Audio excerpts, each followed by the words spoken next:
Welcome to The Explainer. Today, we're diving into a massive systemic failure in a place we're all supposed to trust, our healthcare system. We're going to talk about why, for basically half the population, women, it's in desperate need of a radical redesign. So it really all comes down to this one question.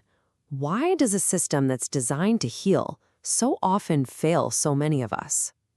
You might think it's, a rare mistake here or there, but the data? Well, it tells a much more consistent and frankly, pretty shocking story. 20 to 30%. Just take that in for a second. That's how much more likely a woman is to be misdiagnosed than a man for the exact same condition. This is not an anomaly, folks. It's a dangerous pattern that's basically woven into the very fabric of our healthcare system, and it has profound, sometimes even devastating consequences. This pattern reveals what you could call healthcare's great blind spot. And let's be clear, this isn't about a few occasional mistakes. We're talking about deep-seated, systematic gaps that affect how millions of women get diagnosed and treated. So where does this blind spot even come from? Well, for decades, the default human in medical research was, you guessed it, male. The very models we use to detect absolute killers like heart disease and diabetes, they were all built on male physiology. And the result of that is just staggering. A woman today is 50% more likely to be misdiagnosed after a heart attack. This is not just a statistic, this is a life or death difference. And when we look at conditions that only affect women, the scale of the problem, it just becomes crystal clear. For every single woman who gets a proper diagnosis, four go undiagnosed. Just let that sink in for a moment. The vast majority of women with these conditions are just left in the dark, often suffering for years with no answers and no treatment. Okay, so this diagnostic gap isn't just some abstract problem, right? It has staggering real-world costs. We can measure it in lost years, wasted dollars, and just immense personal suffering. So let's actually look at the numbers. These are not just numbers. They are years of people's lives spent in pain, in confusion. It takes an average of 7 years, to diagnose endometriosis. And for PMDD, premenstrual dysphoric disorder, it's a jaw-dropping 12 years. Can you imagine trying to navigate debilitating symptoms for over a decade with no name for what you're even experiencing? And the economic cost? It's just as stark. We're talking about thousands of dollars in lost productivity per employee every single year. A single employee with endometriosis can cost her company $15,000 a year. So for businesses, this is a massive and a largely invisible drain on their resources and their talent. Let's take polycystic ovary syndrome, or PCOS. It's an incredibly common condition, and yet a staggering 70% of cases go completely undiagnosed. This isn't some niche issue. It's a hitting epidemic, leaving millions of women without the care they need and putting them at higher risk for all sorts of long-term complications, like diabetes and heart disease. Okay, the scale of this problem it's overwhelming. So what's the solution?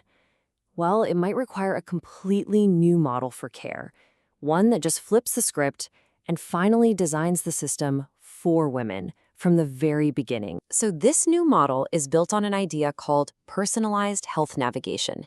Instead of that old one-size-fits-all approach that, as we've seen, was never designed for them, it starts with the individual. It asks, what are your specific symptoms, your life constraints, your health priorities? And then it acts like a personal guide, connecting you to the right care. This whole way of thinking is captured perfectly in the mission of a platform like ORI. Their whole thing is, the existing model was never built to serve women. And once you really acknowledge that fundamental flaw, you can finally start to rebuild, flipping the whole paradigm on its head. So that's the philosophy. But how does it actually work in the real world? Let's take a look at how this model can transform that confusing, frustrating healthcare journey that most people know all too well. The journey is actually pretty simple and totally logical. It starts by helping you find and actually use the health benefits you already have.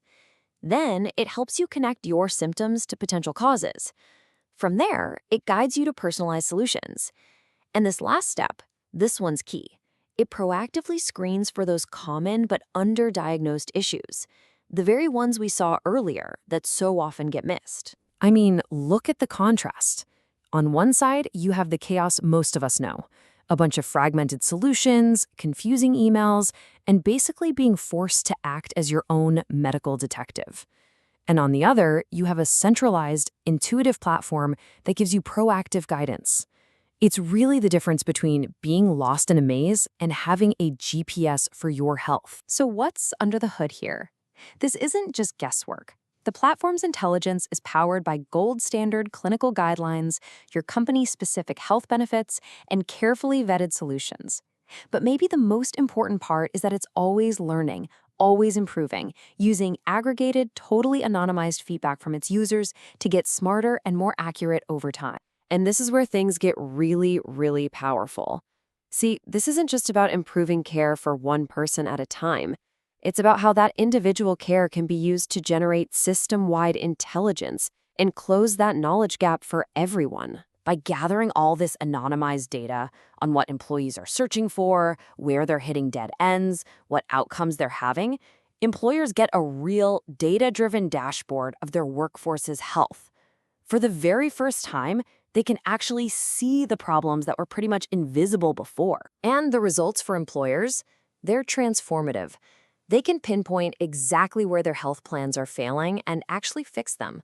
They can see the benefits they're already paying for get used. They cut costs from delayed diagnoses. And, they become a much more attractive place to work. It's a really clear case of better health for employees, leading to a healthier bottom line. Ultimately, this whole thing is about more than just women's health. It's a proof of concept for a better way of doing things entirely. Which leaves us with a final and pretty powerful question. If we can redesign care to finally listen to one group that's been ignored for so long, what happens when we apply that same personalized, data-driven model to everyone? That's the potential we're just now beginning to unlock.